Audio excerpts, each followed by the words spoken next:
In the Himalayas, locals search for a miracle paste that can boost your sex drive. In Uganda, fishermen retrieve an $800 anti-aging ingredient from a rare fish. And in India, workers endure scorching desert heat to harvest salt. We went around the world to see how people flirt with death every day to find these rare delicacies. Our first stop is deep within the Himalayas, where a resin-like substance forms on these rocky cliffs.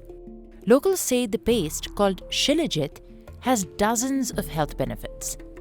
Manohar Lal is the only one in his small village who dares to harvest it.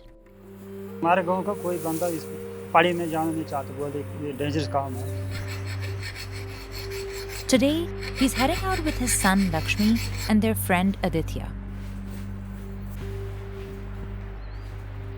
The journey to the Pir Panjal range in the lower Himalayas will take them about 2 to 3 days. जब पहले गए थे डर तो बड़ा dangerous वाला रास्ता था, डर तो लग ही जाता है. जंगलों में तो भालू भी होता है, रीछ भी होता है, तो थोड़ा देख के जाना पड़ता है. They're going to climb up 12,000 feet. That's the height at which Shilajit forms in the Himalayas. It's also found in Russia, Tibet, and even the north of Chile. After 10 hours of hiking, the men spot some deposits. But they're sitting on a steep rock wall, and the only way of getting there is climbing.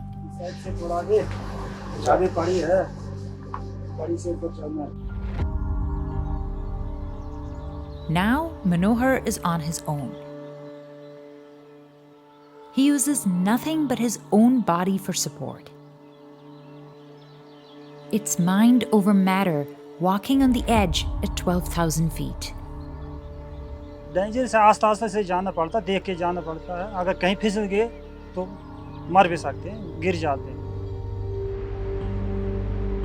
Finally, he reaches the black Shilajit rocks. It's hard like cement, so he needs a chisel to break it off.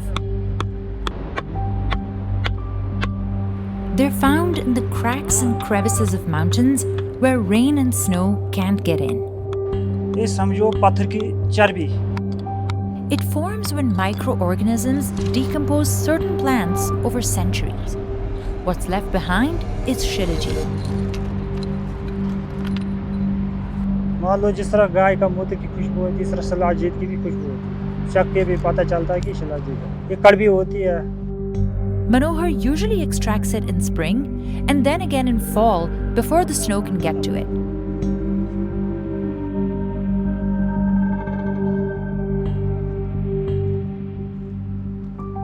पुरख जो बोलते हैं कि गर्मी में सांप होते हैं, शिलाजीत को ये चाटते हैं, इसको काफ़ी पसंद करते हैं, इसलिए इसको गर्मी में नहीं जाते हैं.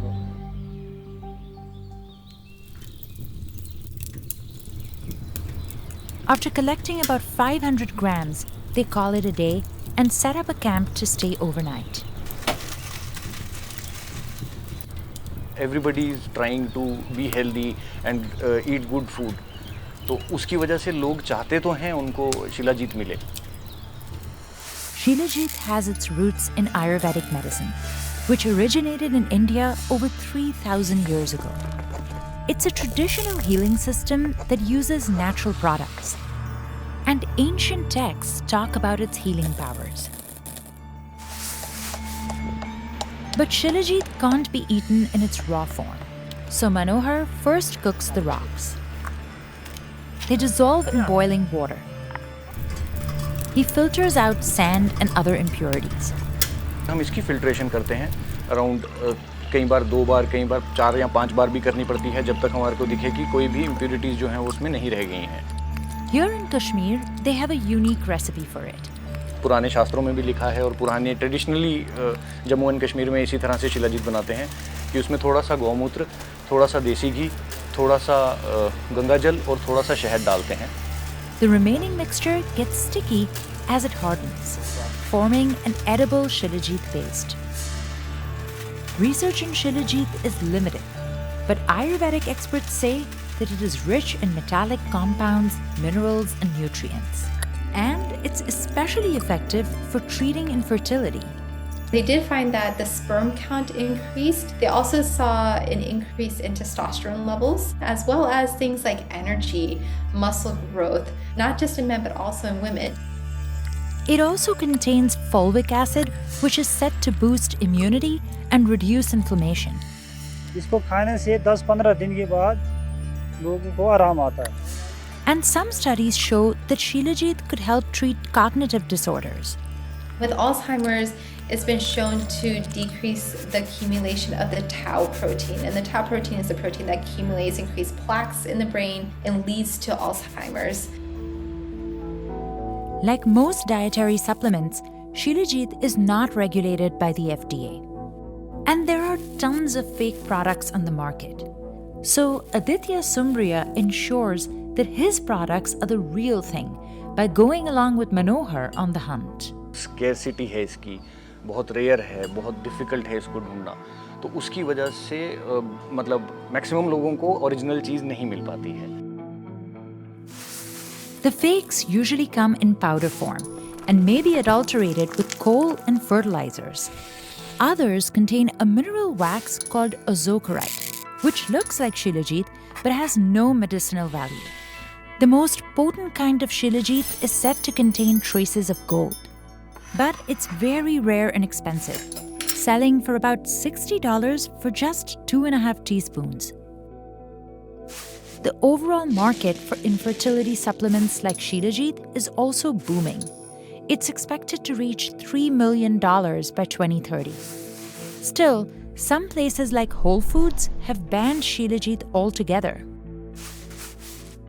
It's like from the earth, the risk of it having the heavy metals or the mycotoxins may be greater than other herbs, and perhaps there were some, adverse effects when they weren't purified properly.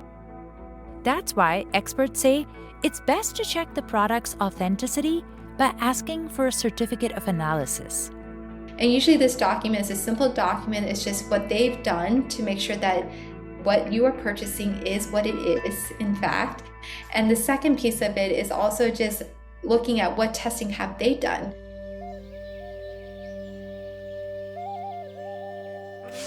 Manohar's wife fears for him every time he goes on these hikes. उधर बारी में देखते हैं, थोड़ी मिलती है मदद, हो खेती बाड़ी बस, और क्या है इधर पेट भरने के लिए. Farming is impossible during the harsh winters, so the extra income from Shilajit really helps them get by.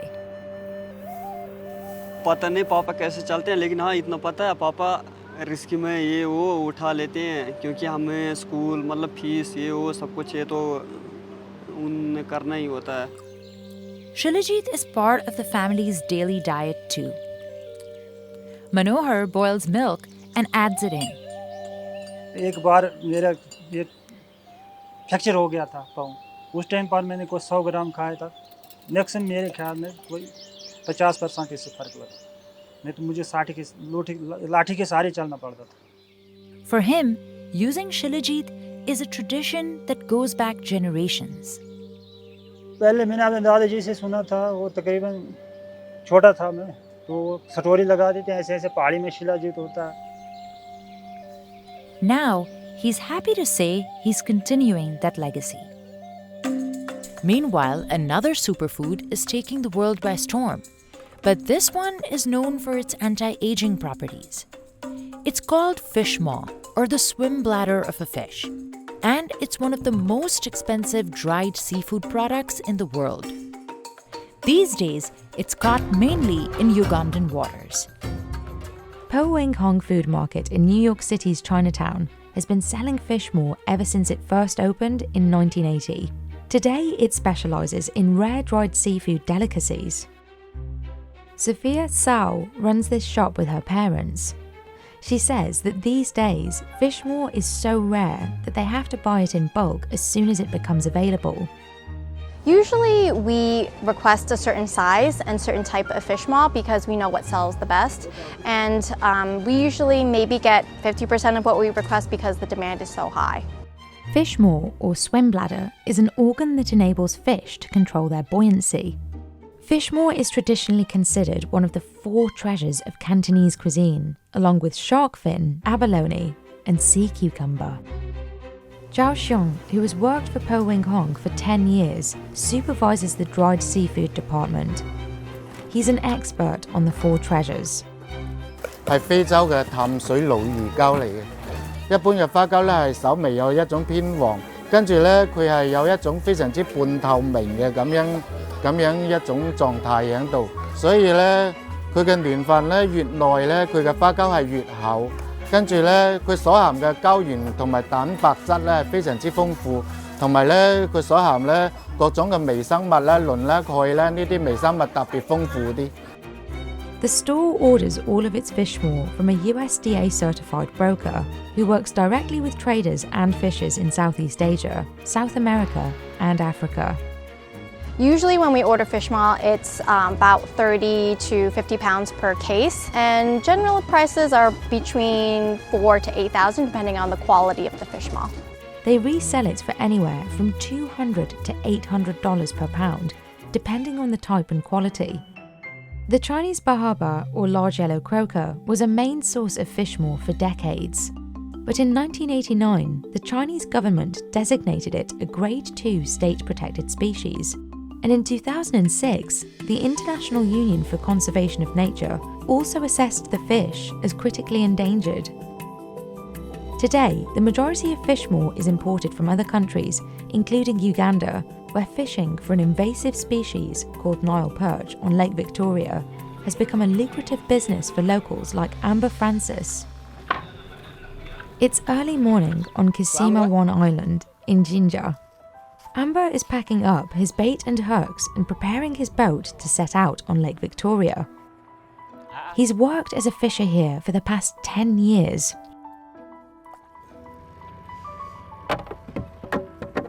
He says Nile perch sold for much cheaper when he first started, before there was demand for the bladders. The islands in the area around Jinja, like Kisima, are used as a base for the estimated 2,000 or so fishers in the area. While Ugandans don't typically eat fish maw themselves, Amber has tried it and loves it. Yeah, we used to eat it and we enjoyed it a lot. Other people sometime back they used to throw them away. Not until they came to realize that it's tasty, it's good. That's when they started to consume it. Amber says he can make around $4,000 a month selling fish maw to traders, depending on the size of his catch. Each kilo, they can buy it at 25,000, only a kilo. When I get that one, which weighs like 10 kilograms, that's 250, which is a lot of money in Uganda. But finding the biggest fish requires some special tricks and knowing where to look. The weather right now is good for fishing, but in 2 to 3 hours, actually, the water will be rough. He focuses on the deep water, and he baits his hooks with a live young catfish, known locally as ensuma. If the water is too cold, the ensuma can die instantly, and Nile perch won't go after dead fish. Each hook is demarcated with a bottle, so he knows which lines belong to him. Because these fish are so valuable, theft is also an issue on the lake. Unfortunately, you go there, you find nothing, when everything was taken by those thieves. Yeah. Once he's baited his lines, he leaves them in the water and returns to the island to rest until evening. Now we are going to rest for some time, like 3 to 4 hours.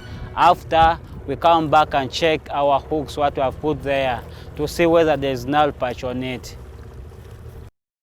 Amber says he typically catches 6 or 7 fish per day, usually all weighing under 20 kilograms.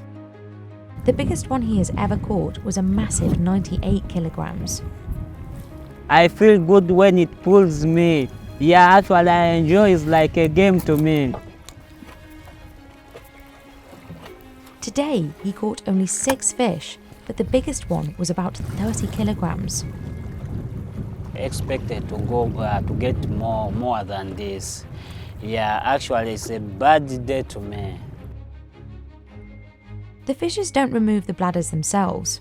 Tomorrow, Amber will sell his fish directly to the trader, who hired him at the local market in Masese.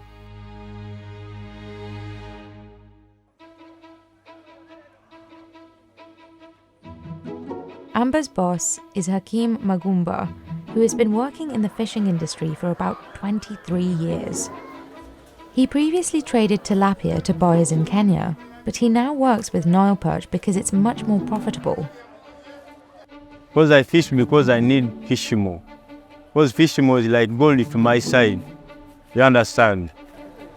We used to throw it back. We used to throw the bladder because it was no sense. We wanted that meat, but nowadays, money. Hakim says he has 22 boats and 30 fishers like Amber working for him.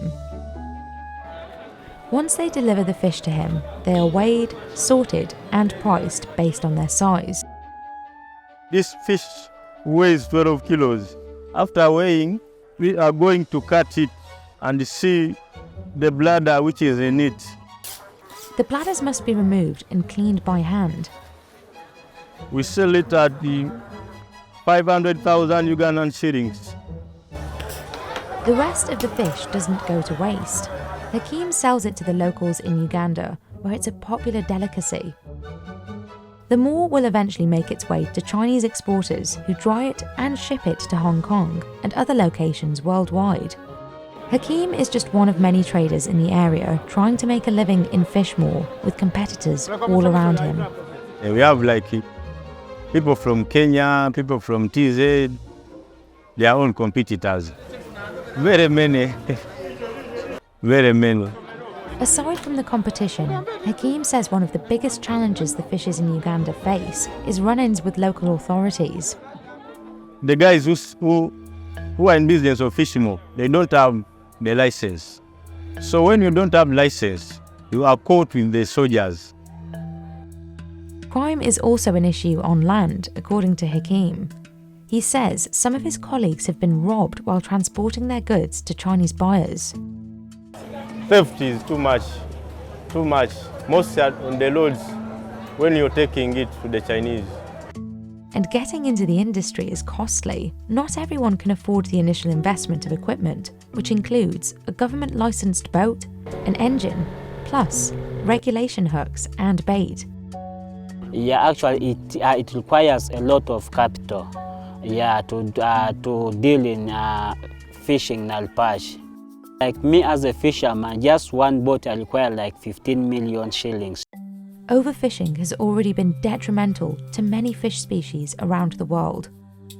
A large croaker in Mexico's Gulf of California called the totoaba is now in danger of extinction due to the fishmore trade. But this fish, often dubbed the cocaine of the sea, is still illegally trafficked into China. In April 2023, US Customs seized $2.7 million worth of totoaba fishmore hidden in a shipment of frozen fish fillets in Arizona. Even so, demand for fishmore is not slowing down. On a weekday morning at Po Wing Hong, the aisles are as busy as ever, with customers scouring the shelves for dried seafood products as soon as they open. While fishmore is more popular among the older generations, Sophia says younger people have started incorporating it into their diets as well.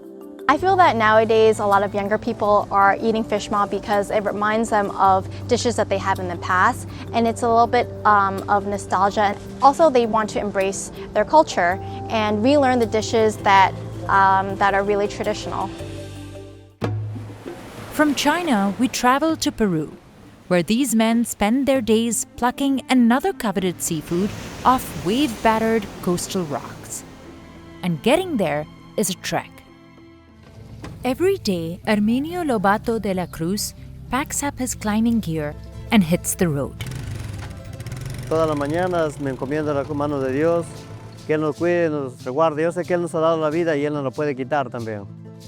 He's learning from his mentor, Juan Lee Gormez, who has nearly 20 years of experience as a shellfish collector or mariscador. He's known as El Grande. Together, they bike for 25 miles till they reach this coastal desert. Yo, por ejemplo, primera vez que fui al acantilado, lo sentía un poco riesgoso, ¿no? Pero un poquito que el cuerpo me escarapelaba, un poquito de miedo tenía por ahí. But with time, El Grande says he overcame his fear. Tú eres independiente de uno mismo. No es como de un trabajo te dice, entra tal hora y tal hora vas así. They prefer to scale the cliffs the way their ancestors did, without any formal rock climbing gear. The men wear hand-woven mesh shoes that don't retain water. Prácticamente se agarra, ¿no? Como dicen, que no trata de resbalar.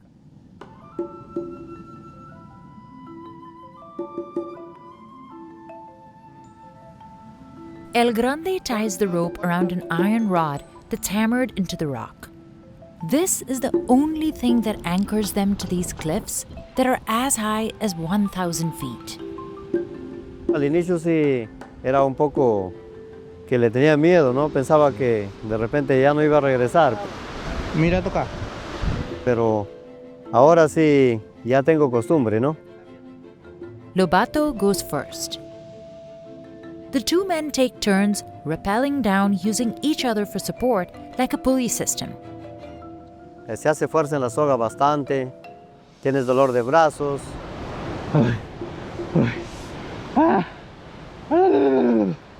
La mano, como te digo, te duele bastante en la fuerza que haces, te quemas la soga. Por varias oportunidades me han reventado los dedos. Falling rocks and debris make the descent even more challenging. No tienes que estar preocupado en nada, porque a veces si tú estás preocupado en algo, puedes tener una mala agar. Uno tiene que estar su mente despejado. El Grande starts to descend once Lobato stops at about 300 feet down. Ya prácticamente ya lo sé de memoria ya, a ese acantilado ya.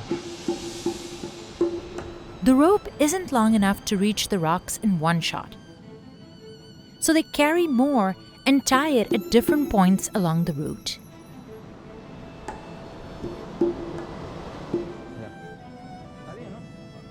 The entire descent takes them about 40 minutes.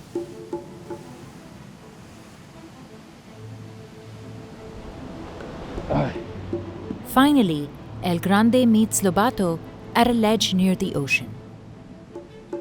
The water temperature, even in the summer, is around 68 degrees Fahrenheit. So they put on a thermal suit for insulation. These cost them about 1,000 Peruvian soles, or about $270, but they're an essential investment. December to March are the best months to harvest the barquillos because the ocean is relatively calmer. So when the water retreats during low tide, they try to pluck as many barquillos as they can. Guarda. Corres, entras a la piedra, sacas y rápido sales también. No, llévatelo todo. Ay. Y si es que el agua también no viene con fuerza, tú te cubres bajo la piedra y el agua va a pasar por encima.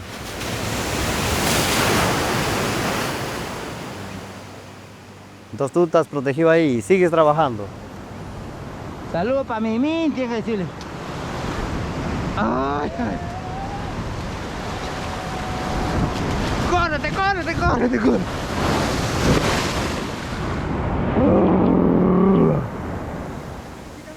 The barquillos thrive off the algae and seagrass that cover the slippery rocks. They're just 2 inches long and blend in, but the men know exactly what they look like. They use their hands and sometimes a piece of spring iron to get them off.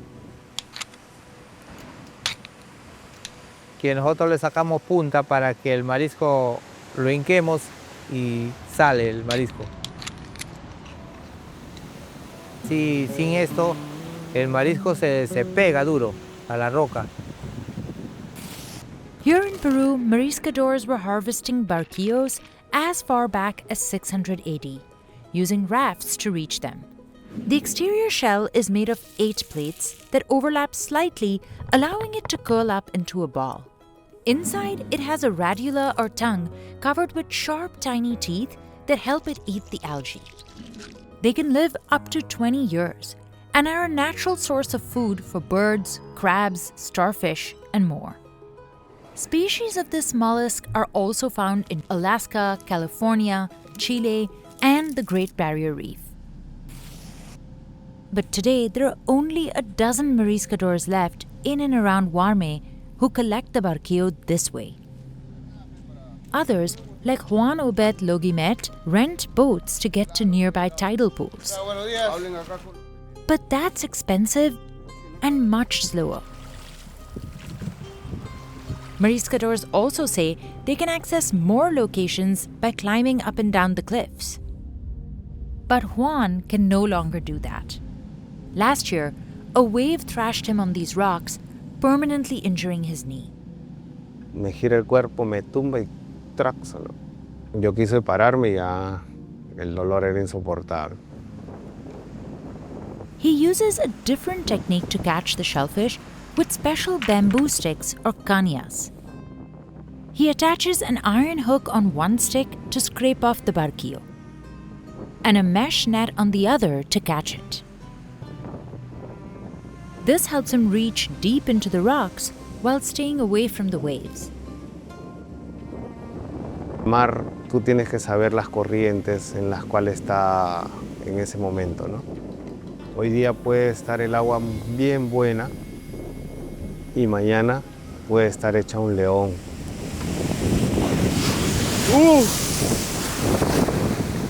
Los accidentes que yo he tenido han sido fuertes. O sea, rotura de hueso, costillas, tendonitis, esguince. Y bueno, pues yo dije, la vida hasta que te dice, te doy una oportunidad más, trata de cambiar lo que estás haciendo. Accidents like his are all too common for mariscadores in Peru, which is one of the world's top 5 fishing nations. But the majority of incidents go unreported since the fishing sector is mostly informal.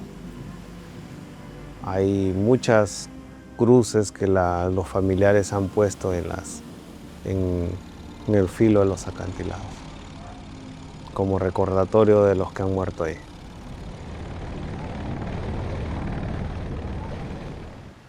Today, Lobato and El Grande plucked about 350 barquillos in 3 hours, and even ate some of them fresh.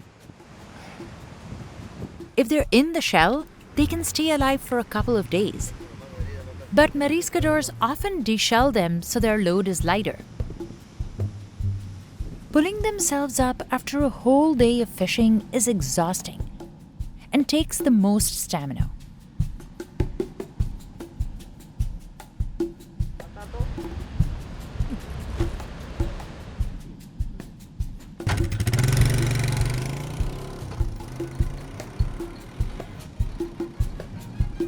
Once the men are back in Warme, they try to sell the barquillo right away to wholesalers.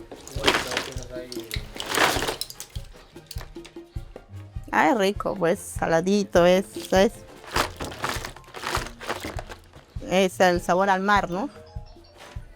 Juan also delivers barquillos to local fish markets. He can make up to 500 soles a week, or about $136, depending on his haul.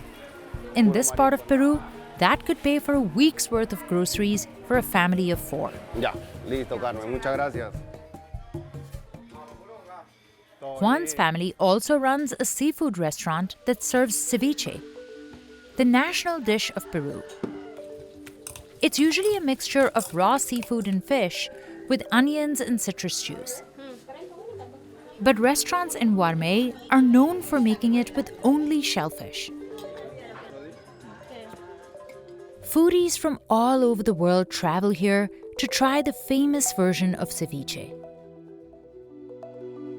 se come lo mejor el ceviche acá en Guarmey.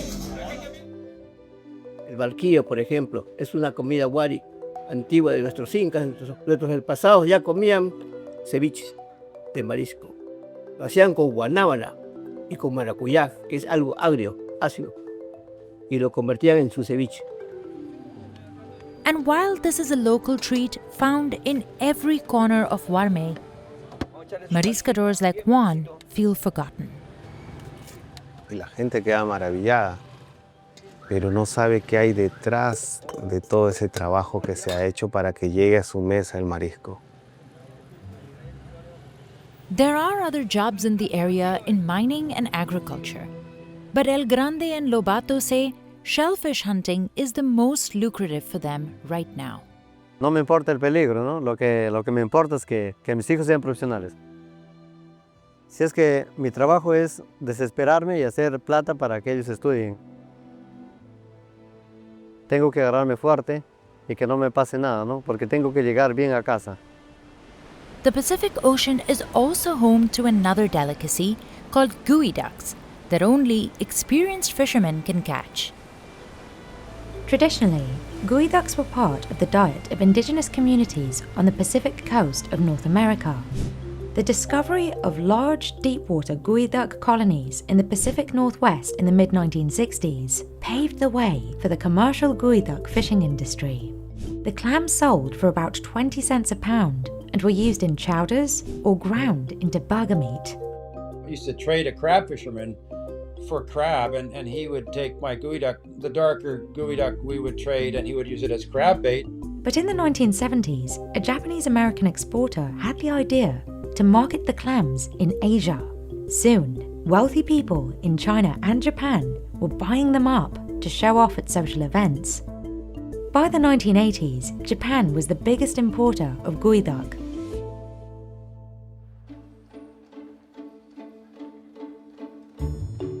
Japanese people, they love it. It was in his home country of Japan where chef Hidekazu Tojo tasted geoduck for the first time. Today, Tojo sources all of the geoduck for his Vancouver restaurant from local fisheries. Very important part is, of course, buy fresh one, live one. In Japanese cuisine, geoduck is typically prepared as sashimi. Some people don't like, when I serve to, geoduck, smell too strong, very fishy, they said. But over 5 decades, Tojo has found different ways to prepare it for customers. Today, he's preparing a geoduck salad. Okay, I like to keep it fresh, so cut it here.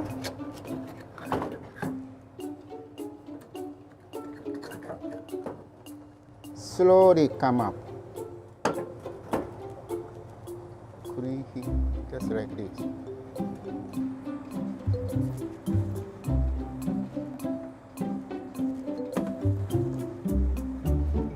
So we're going to the boiling now. I don't want to boiling too much. Maybe 30 seconds boiling. Then come out. Then you put it, I don't want to cook it, no, inside. Then inside still fresh, raw. This geoduck, a lot of sand. So you must be wash it very well. Lot of sand inside.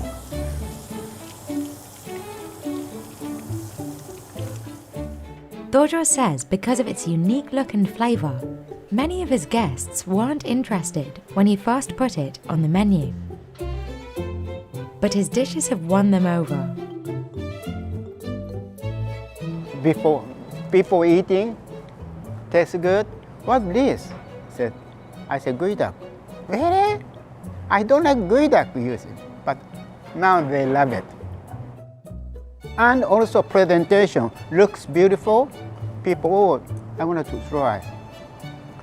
But while Tojo's Japanese geoduck preparations are a hit in Vancouver, the clam's popularity in Japan itself waned in the 1990s following an economic crash. Soon, China took over as the biggest importer of geoduck. In fact, about 90% of what this team harvests today will be sold to buyers in China. We're headed to Savory Island.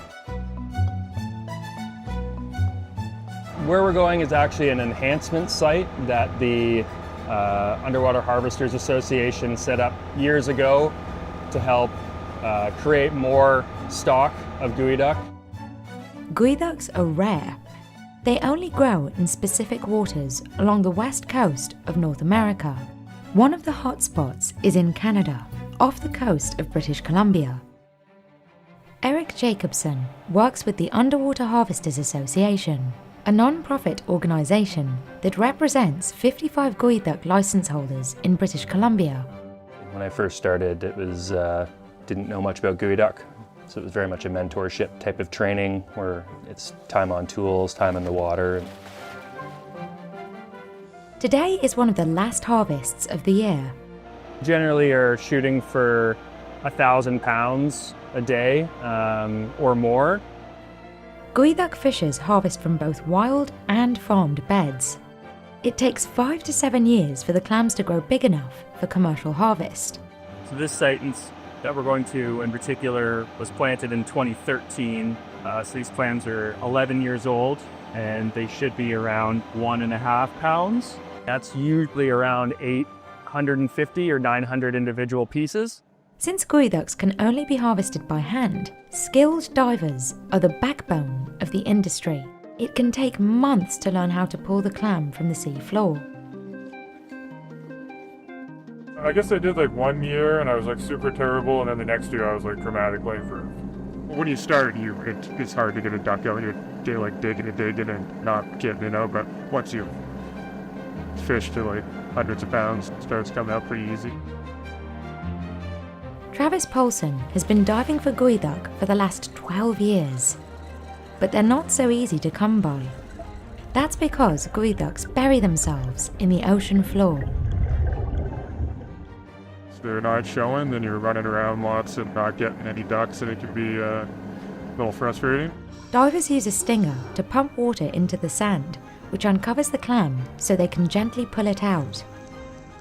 But James Austin, the president of the Underwater Harvesters Association, says that collecting geoducks isn't the only thing divers have to worry about.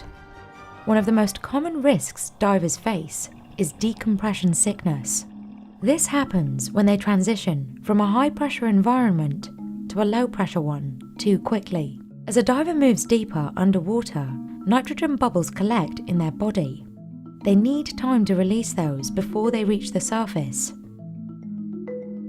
The diver risks serious injury or even death. I stopped diving because I got, not just once, but several occasions, decompression sickness. I lost my balance for about a year. I couldn't walk in a straight line. So if it happened to me again, it probably would have been worse and possibly fatal. To prevent this, divers limit the time spent collecting geoducks underwater. For the area that we're in right now, 40 feet, they could do 90 minutes, take an hour and a half, and then do another 75 minutes to an hour. The deeper you go, the less bottom time you get.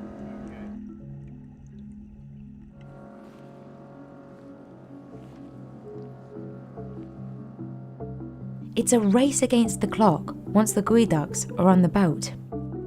That's because the clams are most valuable when they're still alive. We used to sell it as a fresh but not live, and so now it's only a live product. Once they're on the boat, we'll generally put a cover on them and wet them down with a hose. Just keeps them cool and moist during transport until we get to the truck where they're unloaded and put in a refrigerated truck.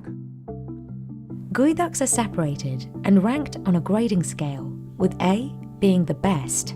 Several factors affect their grade, like colour and any blemishes or cracks.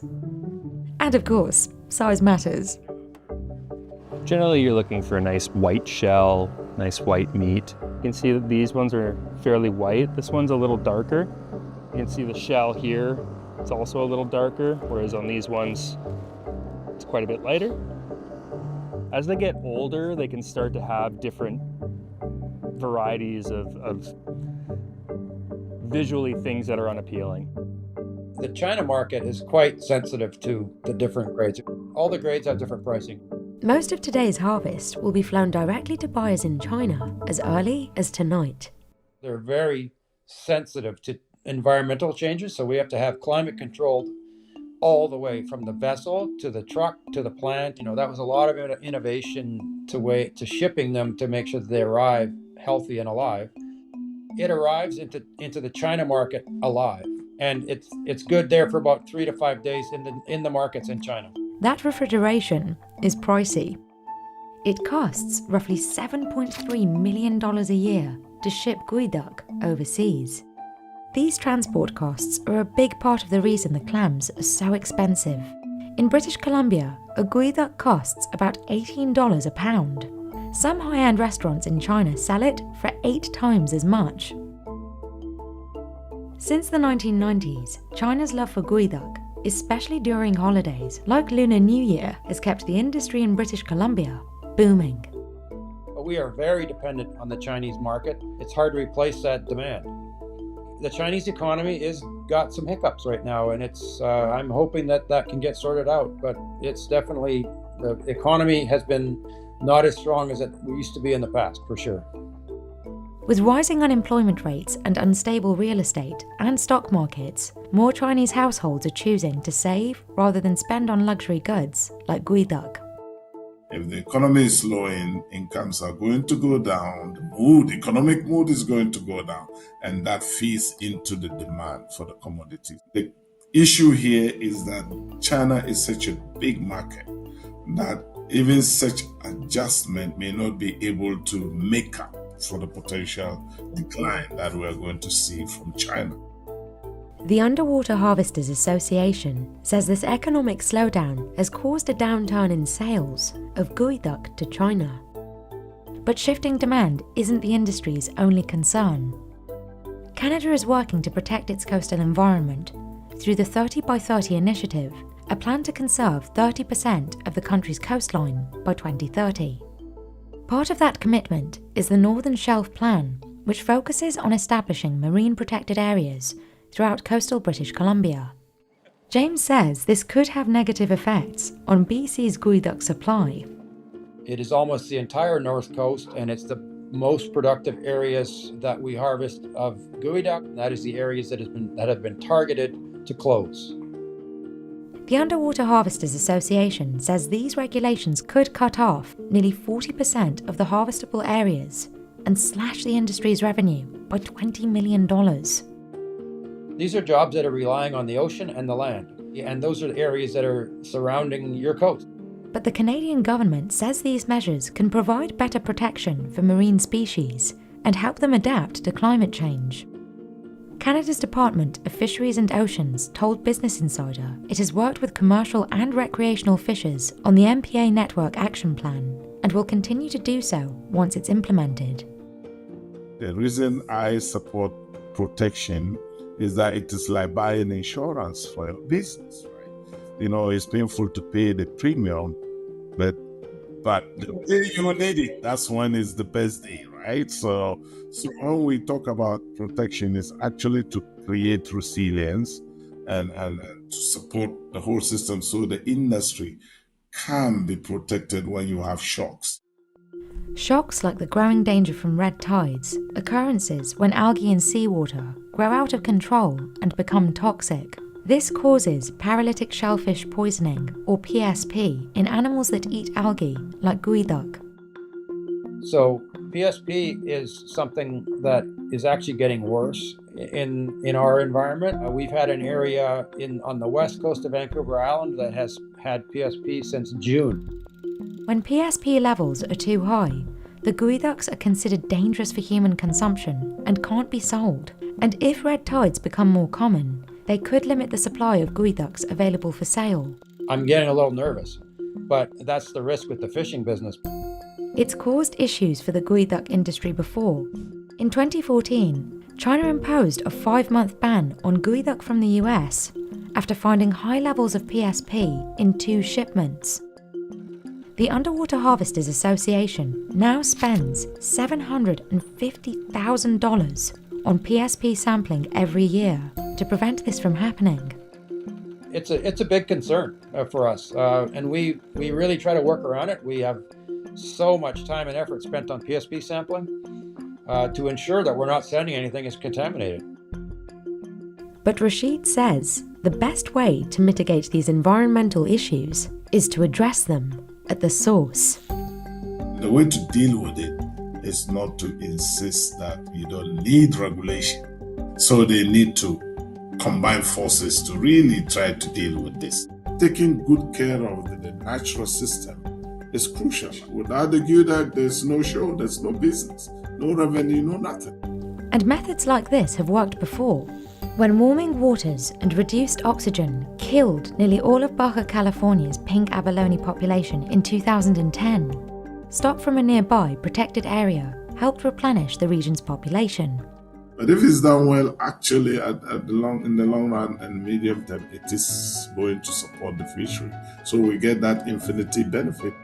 As for demand, he says the geoduck industry has the potential to regain its momentum in China. I don't think China's decline is going to be as deep as that of Japan. Japan really, it was a big burst, so the market can come back also, even in China. So they shouldn't lose hope. There were positive signs of growth for China in 2024.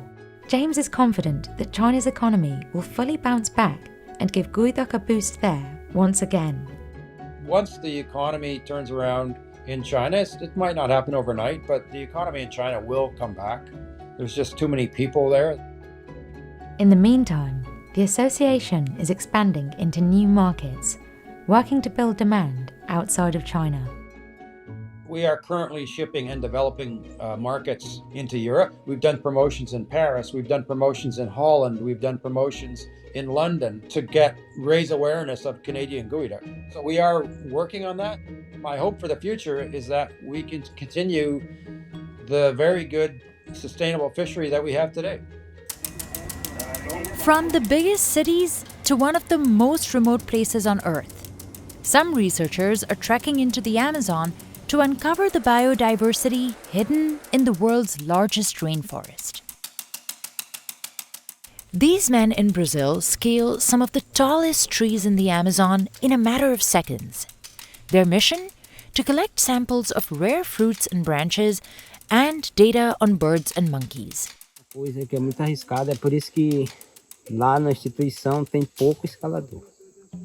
José Raimundo Ferreira has been doing this for years.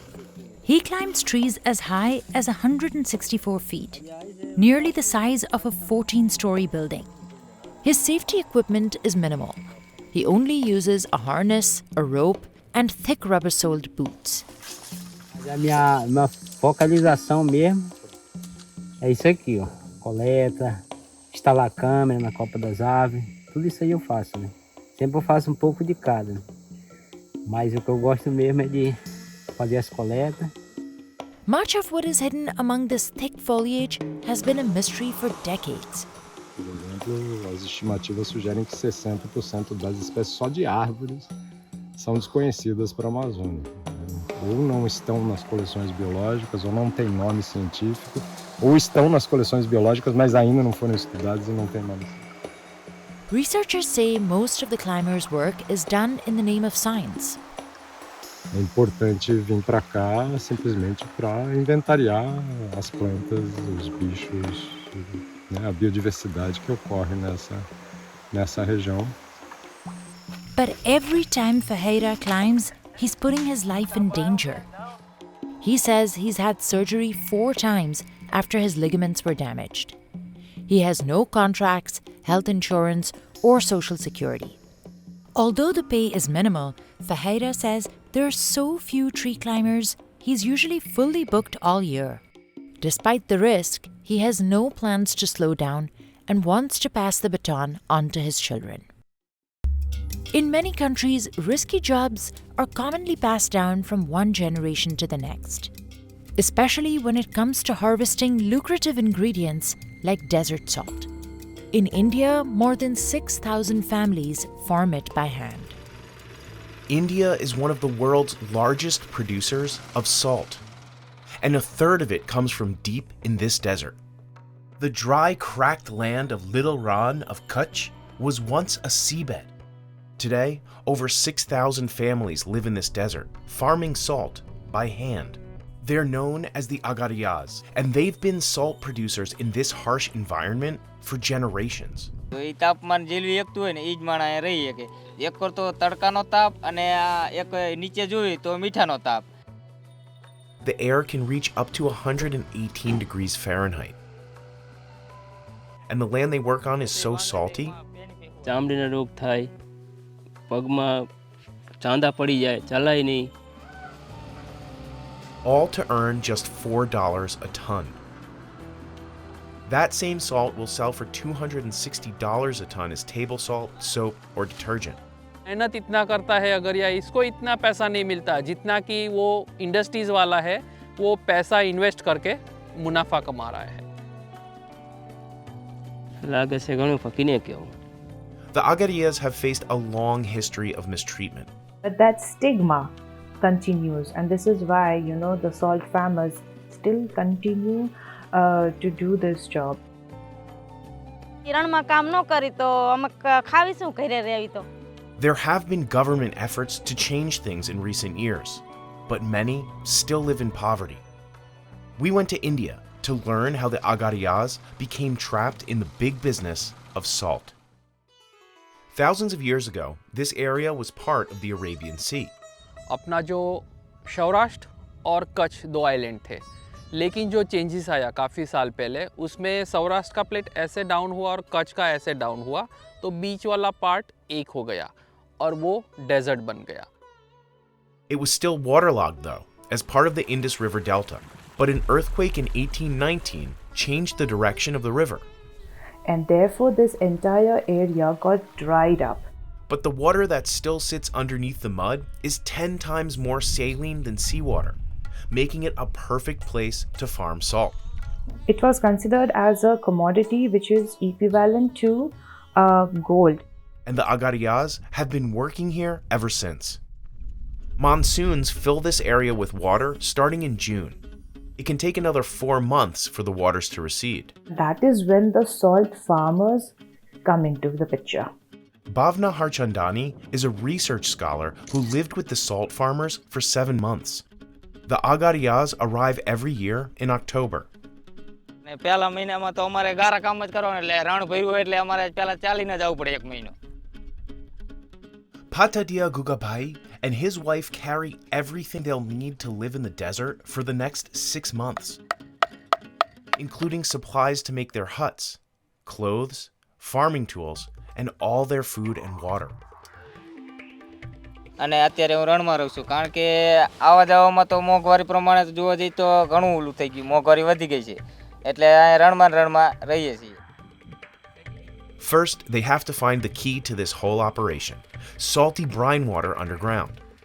They dig 30 feet into the mud to get to it. Digging wells can take up to a week. The families then set up these government-subsidized solar panels. They'll power the pumps that bring brine water to the surface. Then the Agariyas build the salt pans, these expansive salt flats. જ્યારે અમે રણમાં શરૂઆતમાં આવી કામ કરવા ત્યારે આ માટીનું પાટા બનાવી અને ત્યારબાદ આ રોલ ફેરવવો પડે. The roller helps them flatten out the earth. અંદર કરી જાય, રોલ ફેરવી એટલે જમીન મજબૂત બની જાય એટલે મીઠું સારું બને. They'll make 10 to 20 pans, all by hand. It's back-breaking work. Now, working in the desert is not a joke. Everyone in the family pitches in to help. પાટા ચાલતા એટલે અમે 3 જણા. Then the farmers will release the salty brine water from the wells. It flows between the pans. By the last pan, the water reaches the 24% salinity needed to form big salt crystals. The farmers are so skilled that they know it's the perfect salinity simply by tasting the water. तो ये जो square है उसमें minimum 300 से लेके 400 तक salt निकलेगा। Over the next few months, as the water evaporates, salt crystals form. દંતારા ખેંચવાના લોખંડના આવે દંતારા હોય એ ફેરવવાના. This rake costs $22, too expensive for many of the farmers. દર વર્ષે લેવા જઈએ તો મેર ન પડે એટલે હાથે નાથે રિપેરિંગ કરીને 2-3 વર્ષ ચલાવીએ અમે. They have to rake the salt crystals every day for the first 3 months. એટલે કા ફેરવવાનું કારણ હજી તો ફેરવી તો એ મોટું થાય ને કે ઉપલું ને ઉપલું. They start raking early each morning to avoid the hottest part of the day. કે જો પહેલા તો મીઠું ઓછું હોય એટલે તો એક જણો ખેંચે એટલે હાલે એટલે અને બીજા પછી વધી જાય ને મીઠું પછી એકથી દંતારો હાલે નહીં પછી 2 જણાને જ ખેંચવો પડે. But working here can be really dangerous. The life expectancy of a farmer is about 60 years because not only do they face extreme temperatures, they are dealing with subsoil brine which is highly acidic, and exposure to that subsoil brine also comes with a lot of problems in skin. મને તો પહેલા તો ચામડીના રોગ થાય છે એટલે 1 મહિના લગી તો રૂજ જ ન આવે અને ચામડીનો રોગ ઈ પહેલો જ કારણ કે પહેલા પેનિયાથી ને શરૂ થાય. Many of the agariyas become blind from years of the bright sun reflecting off the white landscape. And because they're so far from the nearest village, accessing medical care is often too expensive.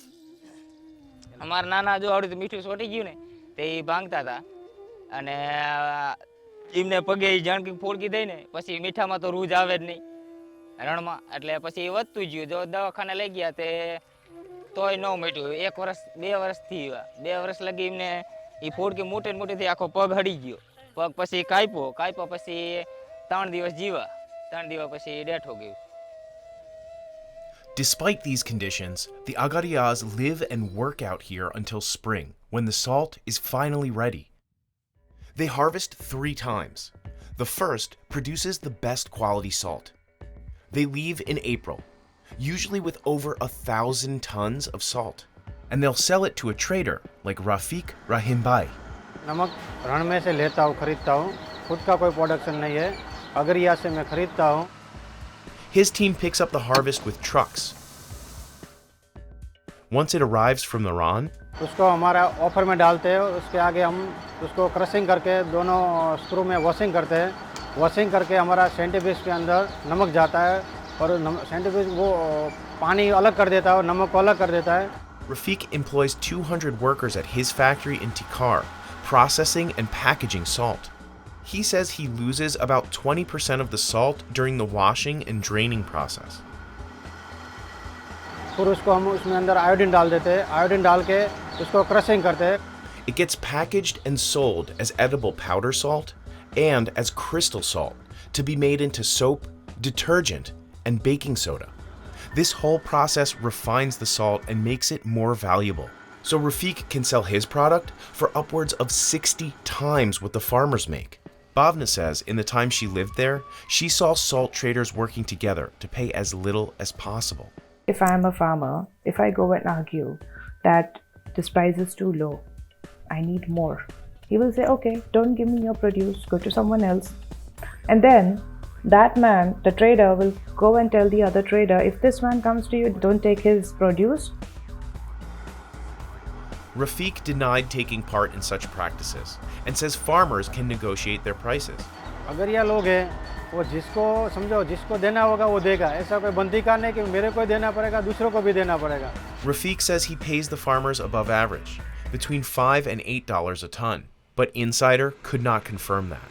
And most farmers we spoke to said that this season's market price for salt is between $2 and $4 per ton. જો મીઠું વેચવા જઈએ ત્યારે જાણે વ્યાપારી સંગઠન કરી અને એ ભાવ નક્કી કરે એ ભાવ અમને આપે.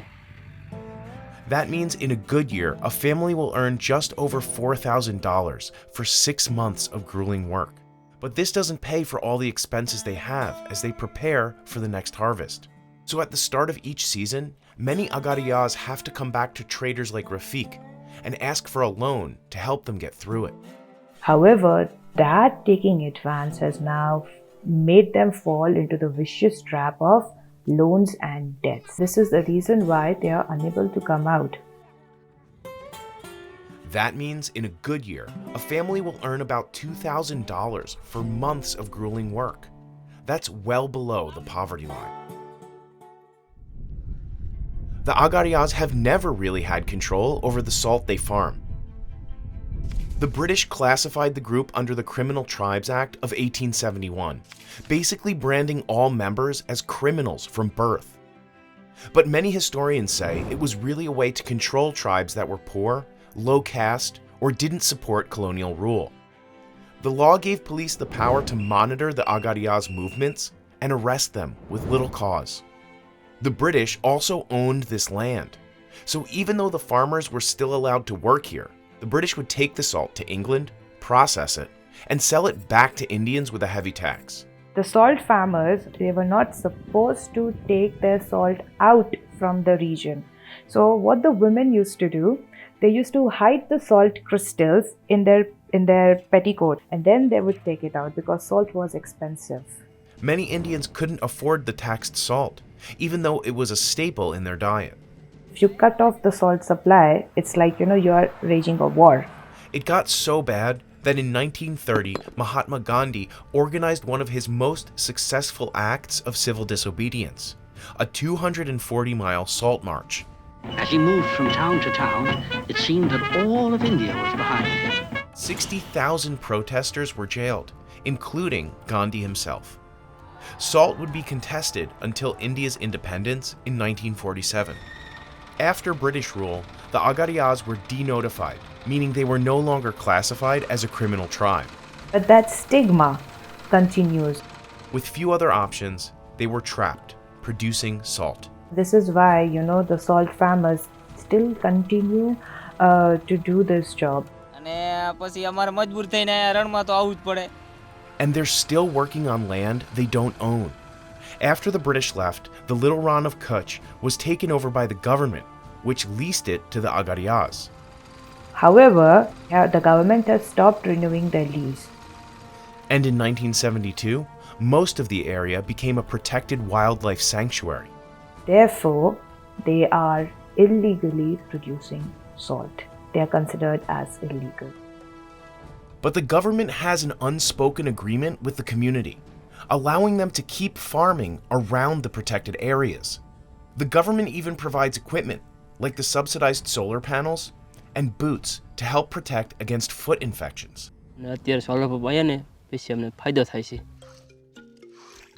In the long term, the salt farmers and their advocates hope for more government involvement, starting with setting a minimum price for salt. Ecologist Ajay fears that might backfire. Salt farm बढ़ने के कारण ecology पे ये असर हो रहा है कि पूरा जो ग्राउंड वाटर है वो भी धीरे धीरे कम होता जा रहा है। अगर ऐसे ही रहा और ऐसे ही इंस्ट्रूमेंट से लोग सॉल्ट बनाते हैं और अगर सॉल्ट फार्म ज़्यादा बढ़ रहे हैं तो ये भी हो सकता है कि आज से 20 साल के बाद शायद ग्राउंड में पानी ही नहीं रहेगा तो यहाँ पे शायद सॉल्ट भी नहीं बनेगा। As their own farming depletes the brine, the Agarias are moving deeper into the desert, further away from established towns and villages. Probably we can at least provide them with minimum water facilities so that, at least they have some amenities. But until help arrives, these people will be back next season. While salt is a major source of income for the Agarias, in the Philippines, harvesters focus on gathering something much stranger: bird saliva. Alvin and his crew gather at Bangalan Point on Mighty Gate Island. His group consists of relatives, cousins, brothers, uncles, and nephews. They pack the boat with essential tools.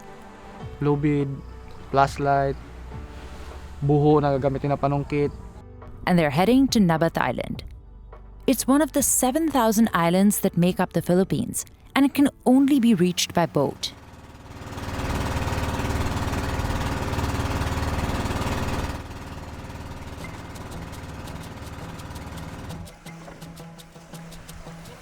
They get off the boat and walk barefoot across the slippery and sharp rocks.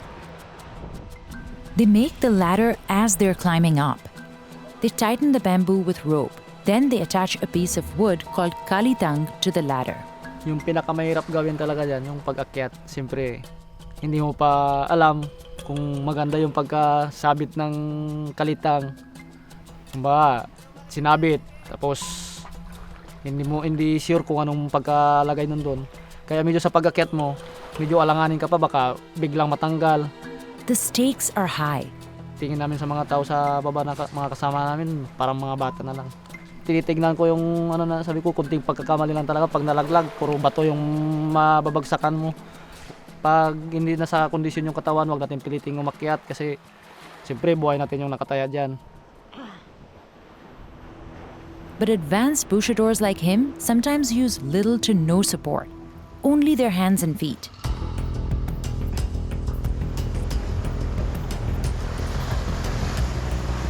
This is the most dangerous way to climb.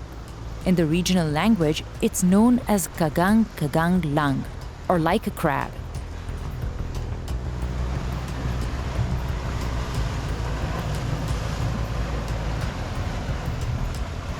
Kasi may mga bato na pag hinawakan mo, bigla na lang bumabagsak. Alvin has had some close calls, and he dislocated his shoulder once. Pag-akyat ko sa butas, medyo maliit yung butas. Noon, dahan-dahan akong bumaba sa kawayan, isang kamay na lang hinawak ko sa kawayan. Yun na, uminto na talaga ako sa pag-akyat sa mga matataas. Nabat Island is completely remote. If there's an emergency, there's no way to quickly get help. Dami na rin na disgrasya na sa pag-akyat. Bayaw ko na isa na nalaglag, patay din. The bushadors only harvest during the day when the birds are out finding food.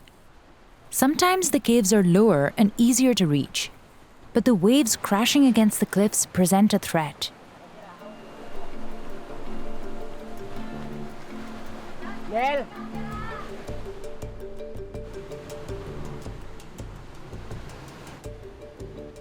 The entrances are small, but the caves are usually spacious. They use flashlights to light the path. After spotting the nests, Alvin uses a spray bottle filled with water to loosen them. They are then gently peeled away from the cave walls. Yung ibon nun, pag 8 piraso yung pugad, ibig sabihin yung ibon niya ay 16. Kasi partner lagi yan, isang pugad, dalawang ibon kagad yan. Mag-partner kagad yan yung isang pugad. Siguro naman mayroon katulad din ng tao pag may forever. The birds like the caves because ng ibang hayop kasi nasa loob ng kuweba, wala na ring ibang hayop na pwedeng makakapasok doon. Alvin and his group are also careful not to pick any nests with eggs. He knows that if the bird survives, so will his livelihood. Yun ang pinagkakakita ng isang busyador balin sa sayaw. Sometimes the nests are hard to reach. Pwede mo siyang magamit yung tinidor kasi itali mo siya sa dulo ng buho. Yun ang gagamitin mong panungkit ng pugad. The bird makes a new nest in 15 days when the old one's gone. But sometimes all that hard work the bushadors put in is for nothing if the haul is no good. Nakakapanghina ng katawan na maliliit pa. Alvin and his relatives are the only people who harvest on Nabat Island. That's because his ancestors discovered the caves hundreds of years ago.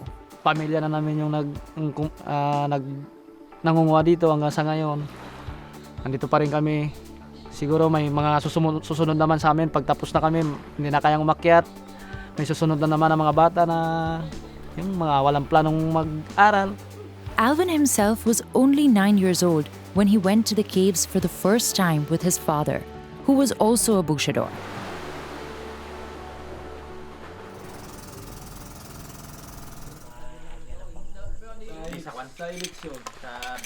They spend the night on the island, but even then they're on high alert.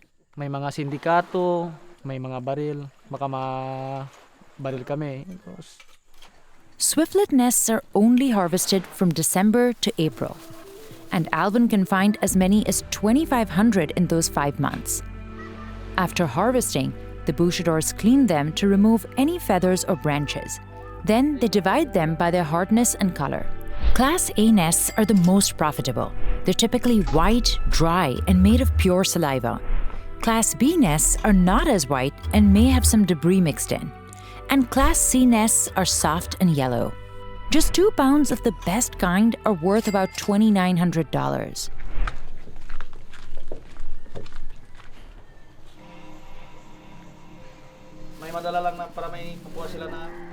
The local city hall buys the nests from the bouchadors at a regulated price and sells them to private customers around the world. The bouchadors split the profits. Alvin makes about $600 once the season is complete. It isn't a lot of money, but he says it's enough.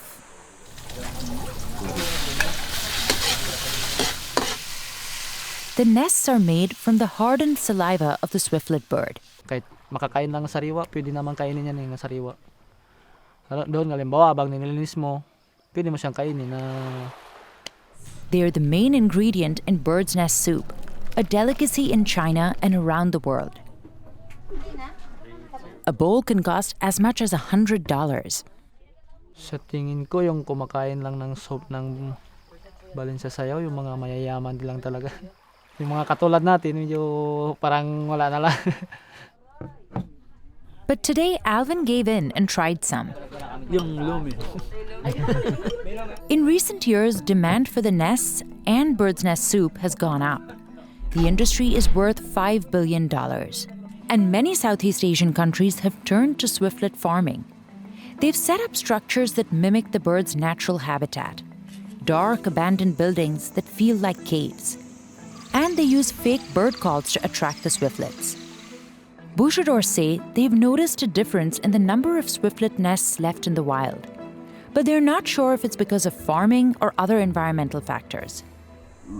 Nagbago na ngayon talaga yung maraming kuiba pa wala nang laman ngayon. The farms do pose a challenge to the bouchadors' livelihood. But Alvin says cave nests are higher quality than farmed ones. Locals believe they have medicinal properties. Maraming iba nagsasabi na nakakatulong nga daw, nakagamot ng mga karamdaman, ganoon po. And there's some science that backs it up. A 2015 study shows the nests are loaded with nutrients that can boost a child's immunity. And they're rich in proteins, amino acids, and vitamins that strengthen organs.